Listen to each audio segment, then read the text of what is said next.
Now we have the time for rebuttals. David will start and we'll have 12 minutes to rebuttal, and after that Abdullah will respond as well. Well, at the end of my opening statement, I said I thought that in order to win this debate and show that Christianity is not a religion of peace, Abdullah would need to do two things. First, I said he would need to show that the New Testament passages, I've quoted passages which call for peace and love towards everyone, somehow mean something else, somehow mean that I'm not supposed to spread peace and love towards everyone. I said second, I thought he would need to show that Christians are somehow called to violence, and that he would need to do this without misrepresenting Christianity in the ways I mentioned. And we saw that Christians are commanded over and over again to live in peace with everyone, to pursue peace, to love everyone, to be compassionate, to be merciful, to be gentle, to do good to everyone, to feed our enemies, to overcome evil with good, to put down our weapons. Christians are commanded not to return violence for violence or evil for evil. We're commanded not to hate. And on top of all that, Jesus said that his followers do not fight for him because his kingdom is not of this world. How did Abdullah respond to these passages? Well, he did in various ways. I'll try to get to as many as possible. But he says if someone hits you, according to one interpretation, if someone hits you, don't have hate in your heart. That's what this means. The way to prevent hate is to turn the other cheek. Governments can still punish. Now, in my opening, I appealed to some points of formal agreement. Of course, Christians would agree that governments have the power of punishment. He quoted Romans 13, which says that governments have the power to punish wrongdoers. So I agree completely, but this debate isn't about whether governments have the authority to punish people. This is not, is the state a religion of peace? This is Christianity a religion of peace? And Jesus drew a distinction between Christianity and governments when he said that his kingdom is not of this world, when he said that you render to Caesar what is Caesar's and to God what is God's. So there's a distinction here. And when we talk about Christianity, yes, Christianity can influence governments. Christian principles, we would certainly want Christian principles of love and peace and tolerance to influence our governments, but at the end of the day, Christianity is not a government. And I think a few Christians could get together and say, hey, we're going to go form a country over here, or something like that, but that country would have to be guided by Christian principles, and among those principles is everyone, no matter who's in your country, whether it's Christian or not, would have to be loved, would be important to God, you would violence this sort of person. So I think Abdullah is attacking some positions that I don't necessarily hold. I would agree that governments can still punish people, and I agree with him that in this passage it's referring to taking an insult, not having hate in your heart. But that wasn't the only teaching we looked at. We saw specifically over and over again peace towards everyone, live in peace with everyone. It's difficult to do that if you're running around trying to force everyone to believe in your religion. So were there any misrepresentations? I didn't see too many misrepresentations of Christianity, so we'll look at some things that Abdullah said. I said that some people misrepresent Christianity by distorting the teachings of Jesus, ripping verses out of context in order to make it sound as if Jesus calls for violence. Now notice, Abdullah spent his time appealing to Christians down through history. Some of them I respect very much as philosophers. Augustine and Aquinas, two of the people he mentioned, I think are probably the two greatest Christian philosophers of all time. I don't know too many Christians who say, hey, I want to know what I'm supposed to do as a Christian, I'm going to go to Augustine. I don't know too many Christians who say, hey, I want to know whether I'm supposed to live in peace or not, I'm going to go to Aquinas. We go to the New Testament to find out what we're supposed to do. Now, different Christians do have different traditions, but any teaching that conflicts with the teaching of the New Testament, there's no comparison there as far as weight is concerned. If anyone, and I don't care who it is, I don't care if it's my best friend, I don't care if it's my pastor, I don't care if it's the president, if the teachings conflict with the clear teachings, of Jesus, with the clear teachings of the other writers of the New Testament, what I'm supposed to do is clear. I'm supposed to follow them, the teachings of the New Testament, not the teachings of someone else. He says that regarding the verse of Jesus coming to bring a sword, well, let's look at how Aquinas interpreted it. No, look at the context. The context is crystal clear. In fact, there's a parallel passage in the book of Luke, and Luke specifically translates the passage as, I've come to bring division. So it's clear that this is not referring to an actual physical sword. This is referring to the division that is caused when some people accept the gospel, especially in first century Israel. When some people accept the gospel and others reject the gospel, there's always persecution. There's always conflict. So this is the sword that Jesus brought, not a physical sword that brings violence. It says that Augustine believes in a just war. I believe that a war as some sort of last resort to fight for justice is acceptable. What I'm referring to, what I'm talking about in this debate is Christians do not fight to establish Christianity. That is antithetical to New Testament teachings. Paul says that governments are instituted by men. Of course, Christians would agree that governments do go out and fight. The Roman Empire, for instance, went out and fight. But are we told to fight in the name of our religion, to establish our religion, to force other people to agree with us? No, that's never the case. So if he's simply saying that, now by the way, some Christians would disagree with him, and some Christians, as he pointed out, are complete pacifists. Any fighting by anyone, claiming to be a Christian or not, would be totally unacceptable. Now, I don't hold that position. I think that a Christian could be in the military, or a Christian could be a police officer where he might need to defend someone at some time. I have no problems with that as long as the cause is just. But again, are Christians permitted to fight for Christianity, for their religion? No. So it seems that Abdullah is saying, but Christianity, many Christians would believe that you could fight for a just cause. I agree, but even presupposed in there is that the idea is peaceful. The idea at the end of the day is to promote peace. So it seems we're in agreement on this, that a Christian, if they can fight, in other words, if the pacifists are wrong, I'm not totally sure they are, but if Christians did fight, would the cause have to be just? Absolutely. And any fighting that a Christian would ever do would have to be consistent with Christian principles of love and of justice. A Christian, if I were ever to have to fight someone, it wouldn't be something I was happy about. I wouldn't, I'm going to go slay this infidel. Hey, I'm going to go to heaven because I'm fighting this person. It would be, I can't believe that things are so bad right now in this situation that I have no other option but to defend these other people over here. That would be horrible to a Christian, because we look at other people and we see these are people that God loves. I certainly don't want to harm this other person. So as far as Romans 13, that governments do go out and fight people, yeah. But this is not, again, this is not Christianity. Think about the situation that Paul was in. We can compare the situation that Paul was in with what philosophers call a state of nature, every man for himself. If we were all in a state of nature right now, everyone for himself, everyone fighting to get whatever he can, there wouldn't be a lot of opportunity for really anything good in the world. We'd all be focused on what we're going to get for dinner and who we have to kill to get it.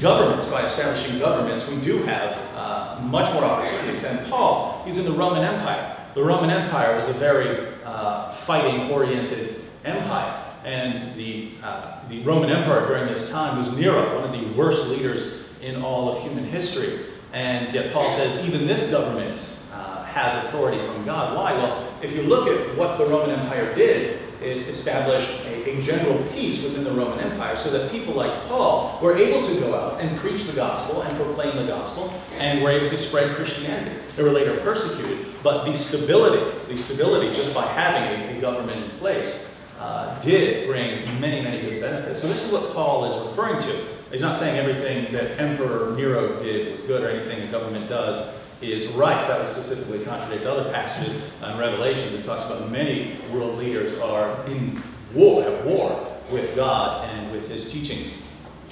Regarding soldiers coming to John the Baptist, be content with the money you get. Yes, I think this is important. John the Baptist didn't tell them, hey, stop what you're doing, stop fighting.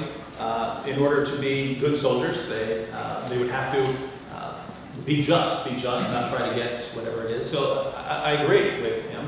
I would agree with Augustine that there could be a just war.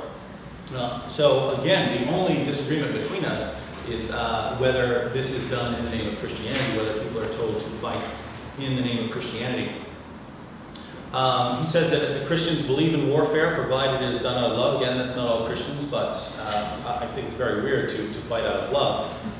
Maybe love, I really love this group over here, so I'm going to stop this group who's attacking them. I wouldn't have much of a disagreement there. He referred to different types of Christians, pacifists, Christians who have power. I do have an objection to his claim that a Christian who is in power would refer to the Old Testament. He would say, according to Abdullah, this Christian would look and say, see the saying in 2 Timothy, all Scripture is good and is profitable, and would say, therefore, I will go to the Old Testament to learn how to rule. Now, first of all, this totally contradicts the teachings of Jesus, who commands us to love everyone, not to retaliate, not to fight. So it would be difficult to look at a teaching in the Old Testament and say, they were called to invade the land of Canaan, therefore I should go out and invade the land of Canaan. That wouldn't make much sense to me. Second, Jesus clearly taught that we are under the new covenant. In Luke 22:20, he says, this cup which is poured out for you is the new covenant in my blood. So the covenant that I am under is the new covenant. In Matthew 5, Jesus clearly tells us that we're not to retaliate according to Old Testament law. This is very clear. You have heard that it was said, if someone comes up to you, hits you, then retaliate, eye for eye and tooth for tooth. What does Jesus say right after that? Don't do that. Don't follow that law of retaliation. He's bringing a new law. Abdullah's interpretation completely contradicts the peaceful teachings of the rest of the New Testament. We're commanded to live in peace with everyone. But he says a ruler would say we're commanded to do whatever the Old Testament says. Again, I just don't see how this follows. Paul also held that Christians are under the new covenant. You can read this in Galatians.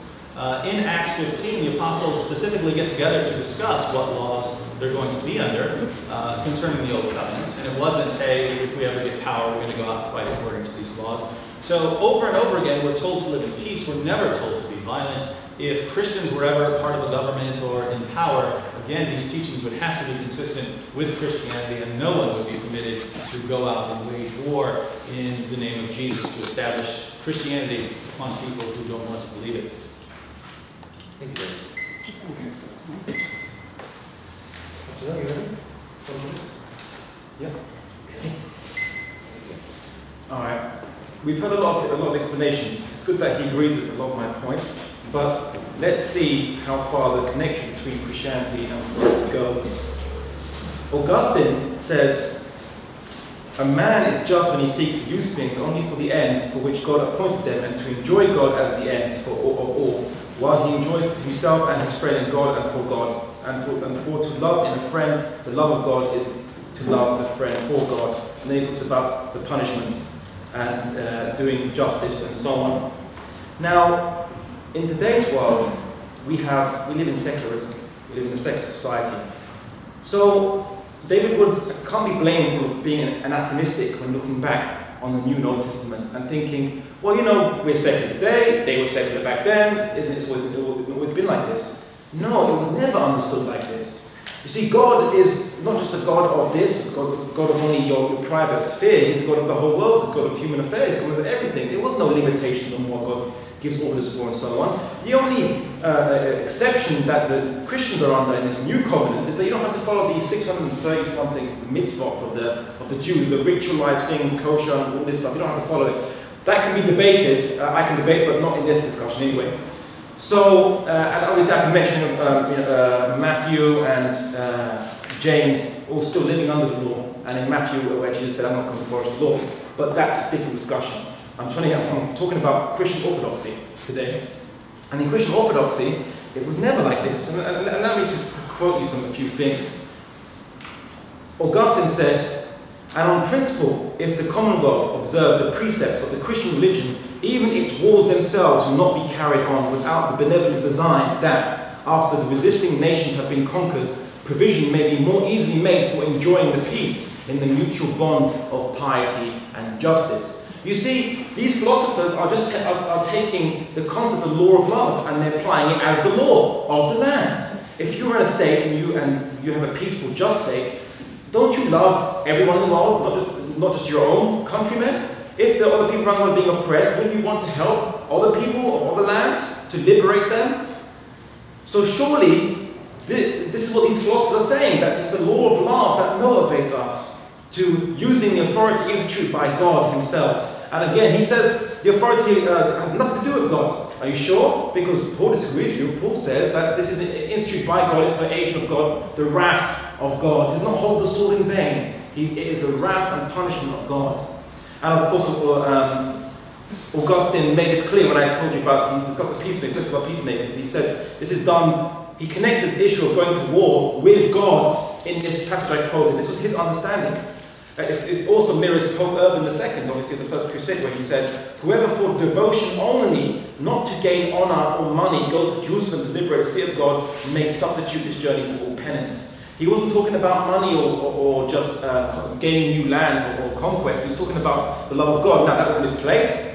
I would say it's misplaced. And in some ways, I'm not too sure how well I want to win this debate and convince everyone that Christianity is the reason of war. So, you know what? I've lost. I've lost the debate. Never think that you have to be people warmongers and then attack Middle East. But Thomas Aquinas, what did he say? What did he say? He said, those who wage war justly aim at peace, and so they are not opposed to peace, except for the evil peace, which our Lord came not to send upon the earth, as I mentioned before. He also mentioned in his Summa Theologica, in Luke's Gospel, he says, we are told, go out into the country, roads and lanes, and compel people to come in, that my house may be full. Luke 14:23.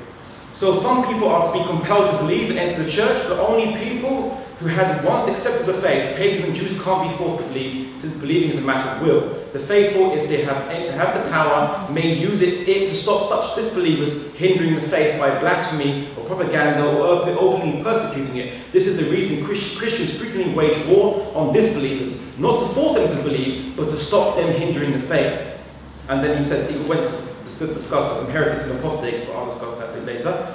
Martin Luther said the same thing. Fearing God means that we do not rely on the justness of our cause, but that we are careful and diligent and cautious. With all this, however, God's hands are not bound, so that he cannot bid us make war against those who have not given us just cause, as when he commanded the children of Israel to go war with the Canaanites. In such a case, God's command is necessity enough. However, even in such a war should not be fought with fear and care, as God shows in Joshua 3:7-1-5. The same kind of necessity arises if subjects fight at the command of their rulers, for God commands us to obey our rulers, quoting Romans 13, and his command requires that we fight, though this too must be done with fear and humility. And then John Calvin, the ingratitude of kings of Israel and Judah and their impious rebellion, notwithstanding his numerous favours, he repressed and punished, sometimes by the Assyrians, sometimes by the Babylonians, meaning that how he punished the Israelites. These were all the executioners of his vengeance, but not all in the same manner. The former, when they were called forth by the performance of such acts by legitimate commission from God in taking arms against kings, were not chargeable with the least violation of that majesty with which kings are invested by the revelation of God. Meaning that they didn't breach the rule of God that you should not rebel against kings, because they themselves were kings and therefore were fighting their equals. That's what he's trying to say. But being armed with authority from heaven, they punished an inferior power by a superior one, as it is lawful for kings to punish inferior officers, other kings. The latter, though they were guided by the hand of God in such direction as he pleased, and performed his word without being conscious of it, nevertheless contemplate in their hearts nothing but evil. Now you see, David were trying to refute me, saying that, oh, but Christians aren't commanded to fight for God. Well, these people say that they are, and they do it based on the rationale from the Bible, from very compelling evidence, actually. I think it's extremely compelling. The logic of when they take the verse and they understand it, what does this mean for us? How do we implement the law of love? And we know that Jesus is not averse to using violence. Didn't he whip people out of the marketplace with a whip of cords? He used a weapon. When someone breached the command of God, that there should be no buying and selling in his holy temple. If you hit Jesus on the face, he won't respond to you. But if you breach the law of God, he will get a weapon and he will attack you. And justice, it's not condemnable. I don't condemn this. I think this is justified. Because he's a prophet of God, he's defending the law of God. The only thing that bothers him is God, not personal insult or injury. And that's the message of Jesus. But in these quotes, which I call this my offensive Christian warfare section, this is saying not only that Christians should go out and prevent the disbelievers from hindering the faith of Christianity, which will save people from the cataclysms that will come at the end days, the eschaton, at the end of days. But rather, even if the ruler is not a very good ruler, or he's not Christian, or what have you, and he tells you to go to war, you still go to war. Now, I do think that's a problem, because the rulers can tell you to do something very bad and you'll still do it. How many Christian soldiers are in Iraq and Afghanistan? A lot of them, you meet them, they're very nice kids. If you meet them individually, they're nice kids. You know, they don't hurt people generally. But because, you know, Tony Blair now, Gordon Brown told them to do it, they went out and they have to shoot people now.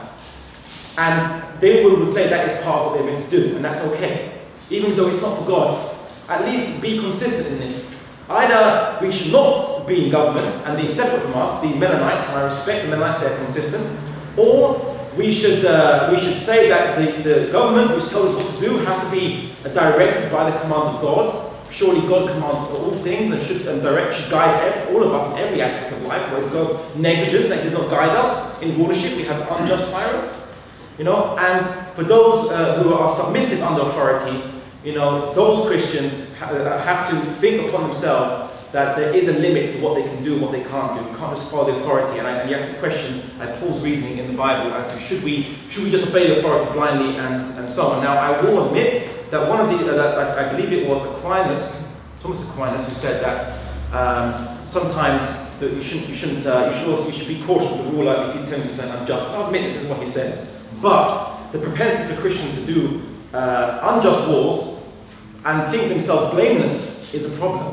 Those soldiers, those American Christian and British Christian soldiers in Iraq should be feeling guilty. They shouldn't be thinking, I'm blameless now because I'm only following orders, it's okay. In the Nuremberg trials, it wasn't accepted, this response, I'm only following orders. It was not accepted. And I think that most, you Christians here, I think if not all Christians here, you're very good-hearted people, and I've always known good-heartedness from practicing Christians. I think you would see in yourselves, you wouldn't engage in a war like this because you too understand about justice and the law of love, and there is a limit. Whereas Paul mentions in the book of Romans 13 that we have to submit ourselves to the authorities, and these early church fathers also say the same thing, which I would disagree with them. So all I'm saying now is that, yes, Christianity does not call for no peace. And I never said that, okay, fine, the verse is, I have not come to bring peace but the sword. Okay, I have not come to bring peace but the division. I was not focusing on the word the sword. I was focusing on the word the issue, I have not come to bring peace. Which kind of peace is he saying he's not come to bring? The evil peace. And I'm saying that fine, but we have to deal with this evil peace. This evil peace must be dealt with. And if Christians have no regulation of their government to do this, then we can't stop evilness, the evil peace, from prevailing. And the other extreme is Christians who do implement the laws, and they cause mass tyranny and oppression, as happened in history, so much so they had to invent secularism, just so we have the liberal freedoms and laws we have now. But this was fought by the blood of people who basically sought to challenge the church authority that we have to walk according to the commands in the Old Testament, or the commands rather, and the guidelines in the Old Testament, the guidelines in the New Testament, the law of love.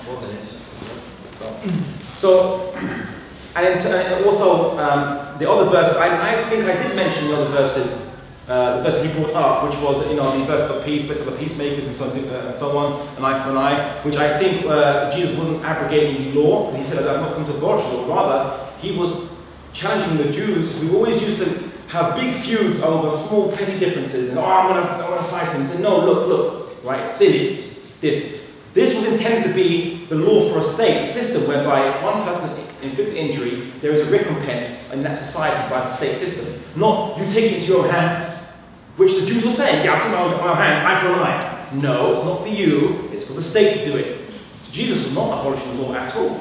And here's what I'm going to show, that Christianity does use violence, but I don't think it's reprehensible, and Christianity does it for the law of love, and I think I've demonstrated it through the authentic commentary by the early church fathers. Thank you. Now we'll now have the secondary rebuttals, these for 8 minutes each, and then after that we'll have the crossfire section I mentioned. Okay, so are you ready to go on 8 minutes rebuttal?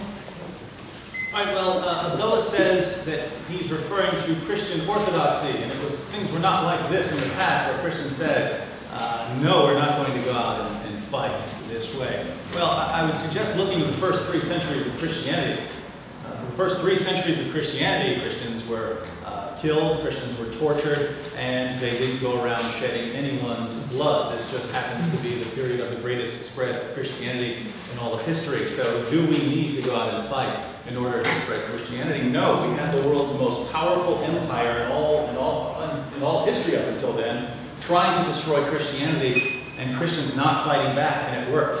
It worked. And after that, notice at the end of that, the Roman emperors start converting to Christianity, and then what happens? That's where this idea of now we're going to go out and fight in the name of Christianity comes from. Christianity merged with the Roman Empire. The Roman emperors turned to Christianity and kept the same ways. We go out and fight, that's what we do, only now we're going to do it in the name of Jesus. Did this come from Christianity? No, it didn't come from Christianity. Christians have been around for 300 years. It never occurred to them to fight. So when he points to thinkers in history who say Christians go out and fight in the name of Christianity, this never came from Christianity at all. This came after the Roman Empire became Christian, and they kept the Roman way of doing things. Now, I'm a bit confused about Abdullah's position. He says Christians are allowed to fight out of love and are allowed to go out and do it justly. He says peace isn't the absence of war. And he's repeatedly said he's fine with fighting for justice. And that is still peace. It's still peaceful to go out and fight for just cause. And he says that's what Christians are allowed to do. Well, what are we having this debate for? The question is Christianity a religion of peace? And he says it is peaceful to fight for just causes, and this is what Christianity allows. So according to what he's telling us about Christianity, he's telling us that Christians are allowed to fight for just and peaceful causes. Well, according to him then, since that's allowed, Christianity is a religion of peace. Now, I disagree with some of his views, but I'm still proclaiming that Christianity is a religion of peace. So from both the Christian and the Muslim side today, we realize that Christianity is a religion of peace. I would say that he still hasn't given us a single reason to think that Christians are ever called to be violent. Think about it. If you open the New Testament and you follow these teachings, when would you ever expect a Christian to go out and spread the message through violence? When would you ever expect a Christian to go out and slaughter in the name of Jesus or kill in the name of Jesus? Never. If you're following the teachings of the New Testament, you would never expect anyone to do that. So is Christianity a religion of peace? If we're not allowed to go out and kill anyone in the name of our religion, I would say yes. Now, I pointed out 3 ways that misrepresentations occur. Let's look at some of Abdullah's other arguments. He continues to appeal to people like Augustine and Aquinas. Now, I find this ironic. I just have to point out the inconsistency. We had a debate 2 days ago, and it didn't matter who I quoted. I don't care what that source is. I just don't care. And so the message by the end of that debate was, David, none of the sources you've quoted matter. So, David, you've examined the Quran, and Sahih al-Bukhari, and Sahih Muslim, and Sunan Abu Dawud, and Sunan Ibn Majah, and Jami' at-Tirmidhi, and Sunan al-Nasai, and Ibn Sa'd, and al-Tabri, and Ibn Kathir, and Ibn Abbas, and Tafsir al-Jalalain. You've examined all these sources, but this is enough. I don't have to follow those. And here, and by the way, many of these books I just named are authorities in Islam. You're supposed to follow them. And yet here we are. I don't see anything in Christianity telling me I have to follow Augustine, or anything in Christianity telling me to follow Aquinas, and yet I must agree with their interpretations. Why this inconsistency? Because you can't just go to the teachings of the New Testament and say this promotes violence. It's crystal clear. We're told over and over again, live in peace with all men. Show honor to all men. If your enemy is hungry, feed him. If your enemy is thirsty, give him a drink. These are the teachings that we're told to follow, and there's no way any Christian who's not influenced by some outside source, for instance, the Roman Empire or something like that, there's no way anyone who isn't influenced by some outside source would ever look at this and say, I'm supposed to go fight in the name of Jesus. Remember, they came to attack Jesus. If there's ever a time to defend Christianity with the sword, it was there, and Jesus said, don't do that. Don't do that. And then he showed what? He showed compassion and mercy. He healed the people who were coming to do that. So if I'm a Christian, I look at that. What am I supposed to do? If someone attacks me or someone attacks Christianity or badmouths Christianity, I'm still commanded by the example of Jesus, by the words of Jesus, by the words of the other New Testament writers, that I am to show them compassion and love and mercy no matter what they do. So is Christianity a religion of peace? With teachings like this, I don't see how this could be denied. He pointed out that Jesus attacked with a whip on the temple grounds. Who did he attack? What was the whip for? Did anyone with that? If you read all four versions of the story, the whip was for the animals. He was driving out animals out of the temple that people were selling. I mean, if that's your best example of how Jesus commands violence, it's him running animals out of a temple with a whip because people were profiting from God's temple. I think I could come up with a lot more than that if we're talking about Muhammad. He says Luke says that people are Christians are to compel people to enter the kingdom. Absolute nonsense. Remember, in the beginning, we talked about what are the crucial principles of methodology. Look at the context. Jesus is giving a parable there. What are Jesus' clear teachings say? No, of course you don't. You never fight in the name of Jesus. And here you have a parable about a king who people don't come to the banquet and so on, and he brings them in. Would any Christian who's not influenced by some outside source ever say, well, this overrules every single clear teaching of Paul and Jesus and the other writers of the New Testament? It overrules all that in this parable. No, remember, I said we have to look to the genre. He says, I misunderstand secularism. Again, it wasn't always like this. Again, go back to the first 3 centuries, and you can look throughout Christian history to people who said, no, we're not going to go out and fight in the name of Christianity. And show me where Christians did this before world leaders who already had a method of establishing their will in the world, before leaders converted to Christianity and then used the same methodology that they had always had, namely fighting. Before that, before Christianity was influenced by these outside sources, when did Christians ever read the New Testament and conclude we have to go out and fight? I don't see any evidence of this. He appeals again to Paul, saying that leaders are the agents of wrath. Are we to obey everything a leader says? Well, no, we know this from the first 3 centuries. We see this from Jesus. Jesus didn't obey the leaders and everything. What does Paul mean? Again, we know what Paul means, that governments bring order. And what's he saying? He's not saying what you should do to the government. He's saying if you don't behave poorly, government's probably going to leave you alone. And that's a fact, even under horrible governments. We have horrible governments around the world. Generally, as a rule, if you don't go out and do all kinds of bad things, they leave you alone. Not always the case, but governments do maintain order, even the bad ones. So here we are approaching the end of our debate. We haven't seen a single reason to think that Christians are called to be violent. We haven't seen a single situation where Christians would be expected to shed blood. Abdullah has said we can fight in a just war, but he believes that's peaceful. So we're in agreement so far that Christianity is a religion of peace. Thank you, David.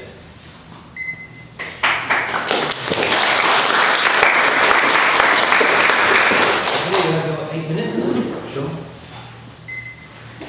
He mentioned the first 3 centuries of Christianity and saying that people persecute, and they never fought. With what army? If he said, I'm going to fight, with what army? See, no one when they're being persecuted and their minority are fighting, unless they're an insurgency in some countries, Iraq or whatever, Afghanistan. But if you're a persecuted minority, how are you going to fight against the majority? You can't fight against the majority. You have to just hide and be persecuted. This is sociological. Every minority is always basically hid amongst the majority and tried to. Like the Jews did this. The Jews were always persecuted, so they couldn't fight back because they didn't have any force to fight back with. So it's silly. The early church fathers, they all discussed. See, why they would say why the church fathers didn't talk about going to war or even joining the Roman army. Reason why is because idolatry. They were having pagan idols. You can't join the army and then be a soldier and then you have to give obeisance to these idols. You can't do it. You can't sanctify these idols. And that was the reasons given by some church father, I believe, like Origen, which I can quote. He also said the issue of love thy enemy, and it's very interesting. He said, feed your enemies, and so on. Do you know? He was saying this like this is like a new thing. Jesus brought this very new. This never existed before. This is in the Old Testament. In the Old Testament it says, feed your enemies. They're captive prisoners of war. If you capture them, feed them, clothe them. In Islam it says, feed your prisoners, the enemies, and so on. Feed them and clothe them and protect them and so on. It says this in Islam, Judaism, and Christianity. It doesn't mean what he wants it to mean because no one else understands the same repetition of that in their own religion in different ways. everyone understands it, what it means. That, yeah, you capture someone, you have your enemy, you feed them, of course, if it comes within your power. If it's not within your power, how are you going to feed them? Secondly, he said, well, you know, by your criteria, Christianity is original peace, and so there's no argument. Oh, great. Well, then why is it on Tuesday you were saying that because Islam has violence, uses violence for justice, that's not original peace? Be consistent, David Wood. You can't have it both ways. Say Islam is violent, no original peace. Christianity is violent, but so then why is original peace then? As you see, say no. You can't have it two ways. Right? You have to be consistent. Also, my contentions with Christianity per se, my own personal contentions, is that there's no regulation. There's no regulation as to why you fight, for what purpose, what is a just war, how do you define that? Islam is defined, in Judaism it's defined. In Christianity, it's not defined. It relied on these scholars to come up with definitions for Christians. And the reason why we have international law, you know, international law at the moment, where did that come from? The origins on these scholars I was quoting, their origins are there. That's where the rules, they came up to. He said, listen, if you're a Christian, I'm not going to go to these scholars, I'm going to the Holy Testament, the Holy Book. And say, fine. But if you're a person who's uneducated in the Holy Book, if you don't understand to the same degree as these scholars, most Christians will go to their pastor, will go to their priest, will go to someone who is knowledgeable about the book. Not just say, I'll open up, I'll take whatever I think it comes out of it. That's very dangerous. You can come up with some very weird ideas as a Christian if you do that. We're all taught that you should always have deference to people of scholarship and learning. And, you know, and perhaps if you go straight to the book without asking scholars, you might have superficial understandings, which is what perhaps is the contention between me and David Wood today. I'd also say that he said that we rejected Islamic sources, Islamic scholarship, when he used similar quotes against us. I said, firstly, no, we didn't. He only quoted, was it one or two scholars out of a constellation of many, even greater scholars, just because he happens to have certain, one scholar has an English translation, before the other ones could have the English translation done, so he's basing on what English translation he has hands on. Secondly, that scholar doesn't mean what he says. And thirdly, a lot of the evidences he brought up were proven by Islamic scholarship to be fabricated. That's a different discussion. I refer you to our website to check out the video on that one. And so maybe on the next debate we have, and then we can discuss that further. He says these scholars are overruling what Paul is saying, what Jesus is saying. Why should we go to them? Again, begging the question. They don't overrule. They explain. They clarify. They deepen your knowledge about what Jesus and Paul is trying to say. I would argue that the arguments brought by them have been stronger, and he hasn't argued. Have you noticed he hasn't argued that Augustine was incorrect for this, or Thomas Aquinas was incorrect for that? Hasn't said it. Has not said it at all. Why is that? He can't go up against scholarship because they had better understanding of the text and they prove it. Very simply, Augustine says, and I'll sum them out, discussing the Matthew 5:43, love thine enemy. He expressed that hate your enemy is for the weak man who should tolerate and bear with patience persecution. So if you're weak, if you're a weak person in the Old Testament, you were meant to be a person you were told to just bear with patience the enemy, and so on. God will get justice for you. But in the New Testament, when Jesus is saying love your enemy, love your neighbor and hate your enemy. Love your enemy and pray for those who persecute you. He's saying, but the strong and righteous man should resolve to chastise the evildoer for his own good in the next world. And Augustine says in his 10 homilies, therefore hold fast to love and set your minds at rest. Why fearest thou lest thou do evil to some man? Love thou, it is impossible to do this without doing good, but it may be thou rebukest. Kindness does it, not fierceness. But it may be that thou beatest, that you beat someone. For discipline thou dost this, because thy kindness of love will not let thee leave him undisciplined. It was because of kindness that will not let an evildoer be undisciplined. And again, this is referring back to, he's based it on the Proverbs. He's linking it to Proverbs 13:24, where it says, he who spares the rod hates his son. He who loves him is careful to discipline him. Again, as it says, everything in the Old Testament, in all scripture is good, holy, and useful for teaching.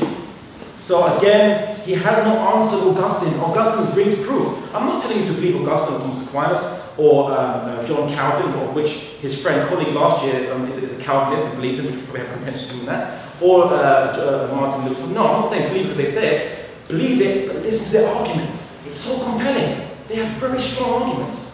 I mean, if I was a Christian, I'd be following these arguments because these are very strong. 1 minute after that. Thank you. So in essence, to answer some of these points, the Old Testament, see, my contention is this, that those Christians who have the interpretation, who go into power, and they implement the rules of the Bible, which we see in America is coming about. Some people are criticizing democracy, and they're saying that democracy is allowing advice. We shouldn't have God's rulership in there. He might be creating some of these sects. These people believe in going biblical on society, and I mean the Old Testament. And if we see what God commands in the Old Testament, it's not that it will do the Canaanites again. No, when the same situation like the Canaanites come up again, we do the same thing. That's what I'm concerned about. People doing unto us or other people what God did before, or before unto the Canaanites, according to the Old Testament. Thank you.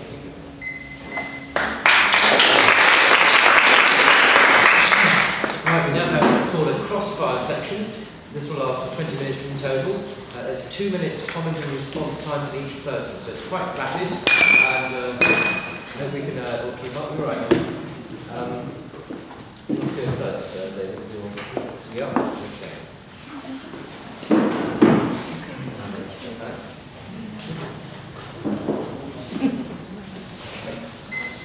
All right, Abdullah, I'm interested. If you are a Christian, it seems you have a very interesting method of how Christians are to decide what they're supposed to do. See, as far as I could tell, I became a Christian back in 1996.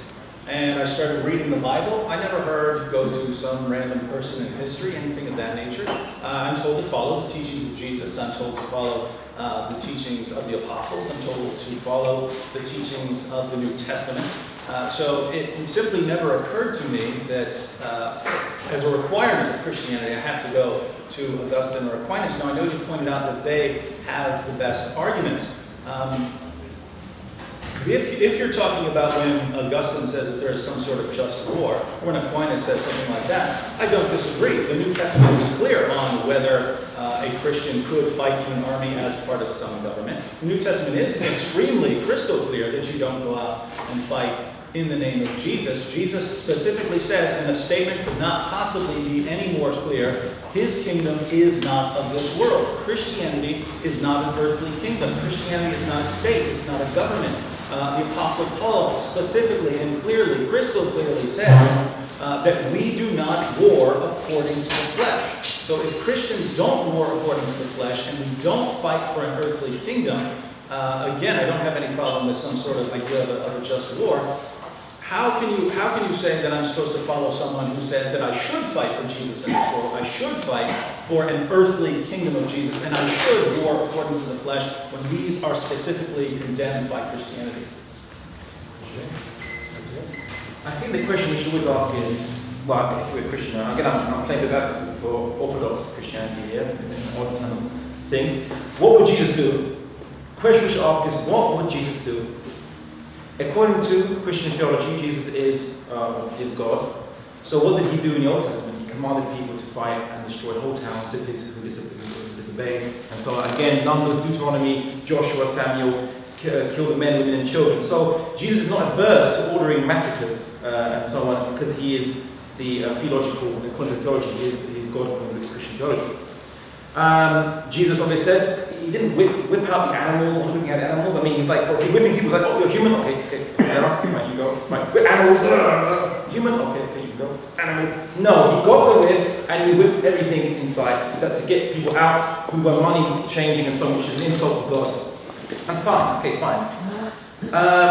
Jesus insults people, he calls people, he says that people are, put the nest of vipers, the Pharisees. He says, ironically, well, not ironically, curiously enough, in Matthew 5:22, he says, anyone who says, you fool, will be in danger of the fire of hell. But then he says to the Pharisees in Luke 11:39, now then, you Pharisees, clean the outside of the cup and the dish, but inside you are full of greed and wickedness, you foolish people. He seems to insult people and go contrary to his own teaching. I don't know. The eschaton, the eschaton. I believe the eschaton, the coming of Jesus, this is when Jesus will achieve his peace, because right now there is no peace. He was meant to bring it, as the Messiah was meant to bring in peace. When he comes, Then he'll bring peace. And how will he do it? He'll take out the sword and he'll massacre all unbelievers, not just the armies that were facing all unbelievers. And again, I can quote this in the next point if he wants to bring it up. He was challenging on this. And will show no mercy. And then he will live on earth for 1,000 years. My kingdom, not on his earth. Yeah, thank you, after that. That's it. David? You asked the question, what would Jesus do? Well, we know what Jesus would do. When they came to take him, he allowed them to take him.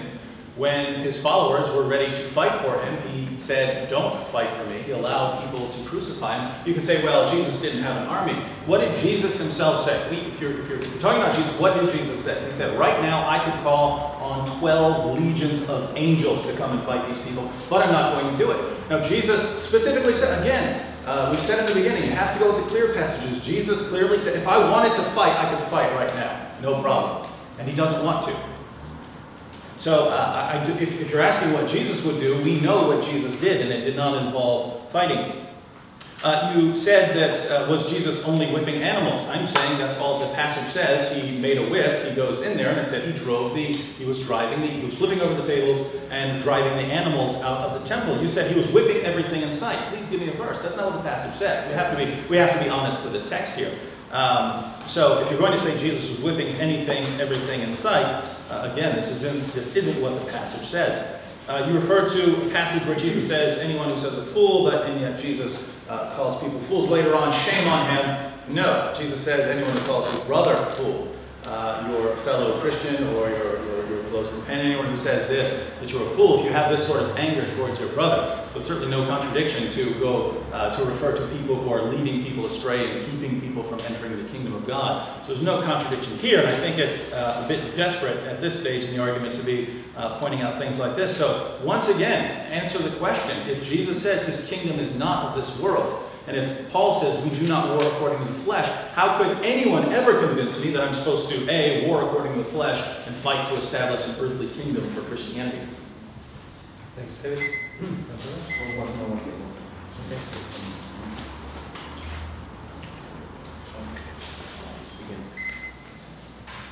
All right, then I'll go in reverse order. He says, Paul said, we do not fight with weapons of this world, but not according to the flesh, we fight with spiritual weapons and so on. 2 Corinthians 10. If you look at any Bible, what is the subject heading of that verse? What's the subject heading? Paul's defense of his own ministry. What he does, this is what I do. I don't use weapons, I go out and preach. That's what I do. Paul, according to 1 Corinthians 7, he doesn't marry, and he also says, I wish that all men were as I am. Are you married, David Wood? Are you listening? Oh, then you preach what Paul said, because that's what Paul said. This is what I do. Why aren't you doing it? You know what I'm saying? Yeah? So again, there's an issue there. As for the issue of, if my followers were of this world, they'll be fighting and so on. Well, it's kind of like this. According to obviously Christian theology, he was meant to be a sacrifice. So he's going to say, no, follow, don't rescue me. I'm meant to die now. But when I come back, don't worry, I'll sort them all out. Right? That's what's happening. All right. He said that. Oh, as a Christian, I read the Bible. I don't get the impression I have to fight. Well, that's because you're not a leader. If you're a woman and you read the Bible, you'll get something different concerning yourself. For example, as a woman, if I can actually find it somewhere. A woman must learn in silence and submission. I'll find the quote somewhere. Must learn in silence and submission, and Paul says never should she suffer a woman to have authority over a man. If you're a woman, that will speak to you. As a man, you're not going to do that because it's not speaking to you like this. If you're a leader and you're the Bible, then it speaks to you in a different way because that's your different position. So when you become a leader, then you'll see, or if you become a leader, then you'll see that the Bible will say something completely different when you assume the responsibility of love. And second point, actually, I think I answered most of his points, is that what I meant by the eschaton is if you're saying what would Jesus do and he's your paradigm, then Jesus will be biased. Thanks.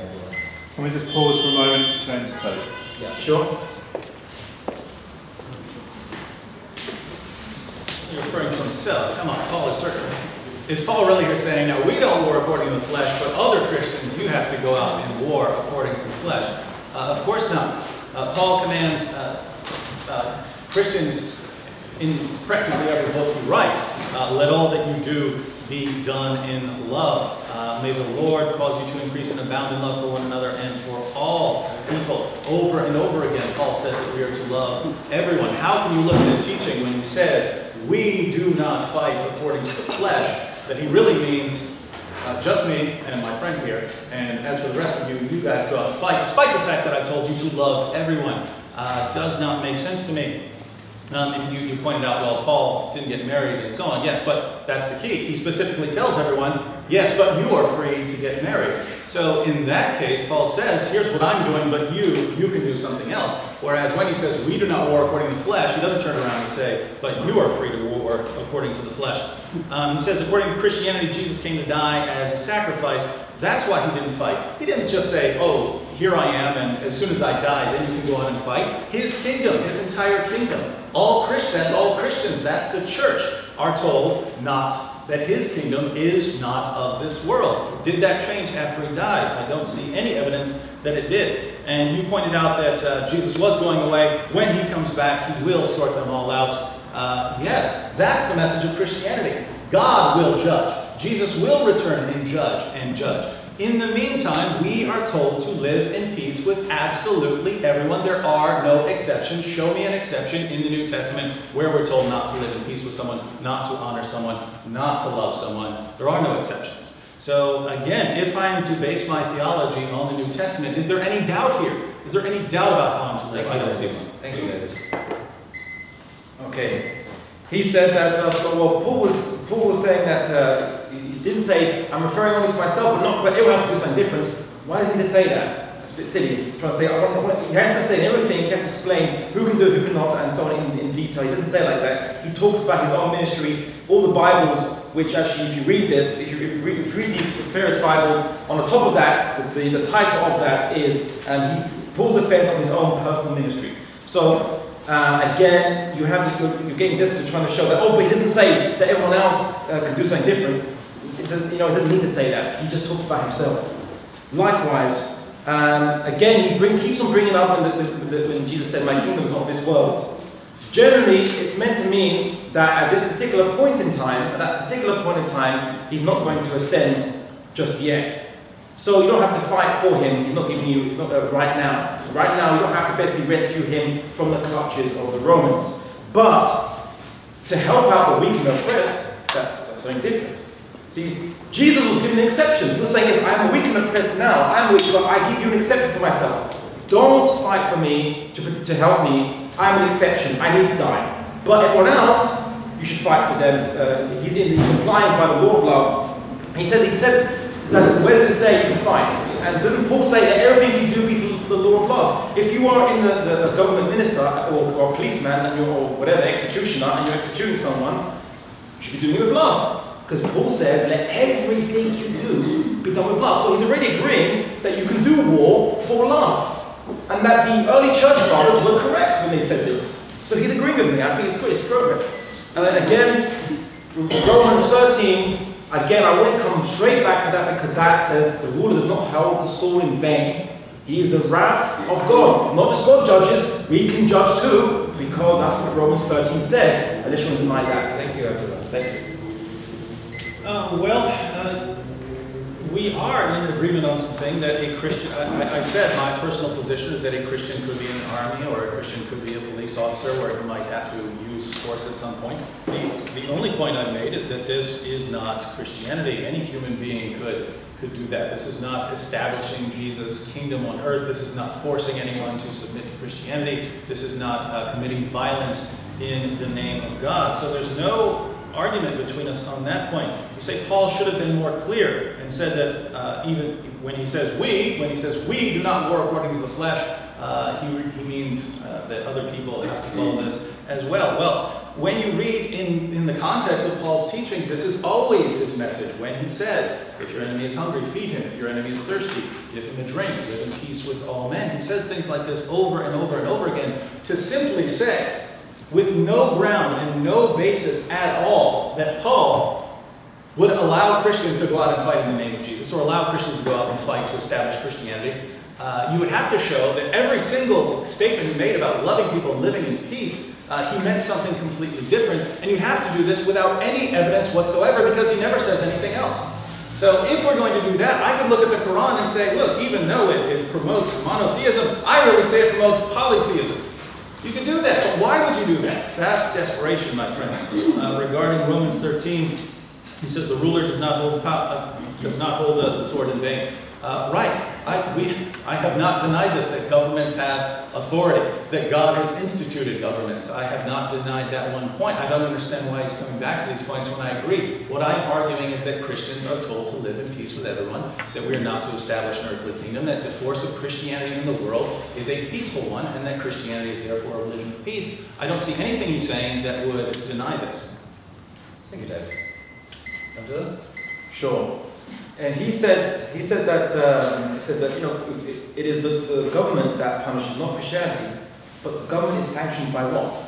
What's it sanctioned by? What gives the government the authority, according to the Christian, to be your government that you must follow? What does it? It's this.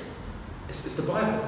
The Bible gives the government authority to do this. The government gives authority, the person authority to punish. It gives the authority to the soldier to kill, to massacre, to do whatever the government it tells it to do. And again, the lack of regulations. You know where we have to go to find regulations on warfare? It's not in the Bible unless you want to go Old Testament, and that's a whole other story.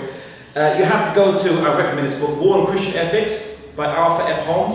Get this, it's a wonderful book. Go there, you'll find all these are church fathers talking about the ethics and regulations of Christian war. Those church fathers that he disagrees with are the only ones that regulate Christianity. He wants to deny them, then Christian armies become much more barbaric. And that's very scary in this today's world. Paul's context, what does Paul say in 2 Corinthians? He says, I appeal to you, I, Paul, who am timid, when face to face with you, but bold in a way. And then he goes on to say that we demolish arguments and every pretension that said, he does not use the ways of the flesh, weapons of the flesh. Paul's talking about himself. He starts off, he talks about I, Paul, and then he talks about he does not war in the way of the world. So he's talking about himself. Look at the context. It's your own Bible. You shouldn't need me to tell this.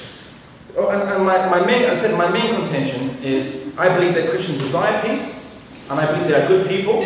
I just think that the government is the problem because the government is not regulated. Governments. It's sanctioned by Christianity and it's not regulated. And if it is regulated, it ends up being Old Testament, which again, we don't want to go there. And if anyone who says, what would Jesus do to bring peace, the methodology of Jesus is to use the sword and bring peace by killing everyone in the end times, which again... Thank you, Angela. Thanks. Thank you. David? You got 1 round each, 2 minutes and 2 minutes, and then that's the last one. All right, well, you said that the Bible gives government authority, governments follow the authority of the Bible. That's absolute patent nonsense. Nero, who was the emperor when Paul was writing this, Nero said, hey, what am I supposed to do? I'm going to go get a Bible. I've got to get a copy of the Bible and do what that says. New Testament hasn't even been compiled yet.